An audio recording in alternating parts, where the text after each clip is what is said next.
નમસ્કાર મિત્રો, માનીમા ડેરી ફાર્મમાં આપ સર્વે મિત્રોનું સ્વાગત છે। કેમ છો બધા મિત્રો? મજામાં? દેખો મિત્રો, અમે બધી ભેંસો ફાર્મની અંદર હવે ખુલ્લી મૂકી દીધી છે અને ફાર્મની અંદર ખુલ્લી મૂકવાથી અને કાચી અને પાકી બંને તળિયામાં ભેંસો રહે છે। આપ જોઈ શકો છો, ખુલ્લાવાળા છે। ભેંસો અને ગાયો આનંદ કરી રહી છે, આપ જોઈ શકો છો ખુલ્લાવાળાની અંદર।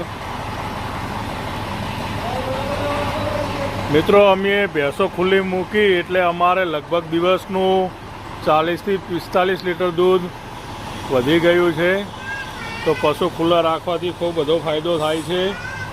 કોઈ એક પણ ભેંસ કે ગાય બીમાર પડતી નથી। એમનું સર્ક્યુલેશન બહુ સારું રહે છે, બોડી સ્ટ્રક્ચર પણ બહુ સારું રહે છે, આપ જોઈ શકો છો। એટલે મિત્રો, શક્ય હોય તો આપ ખુલ્લાવાળા બનાવો અને આપણા પશુને સુરક્ષિત અને સ્વચ્છ રાખો। ઓકે મિત્રો, જય બનાસ।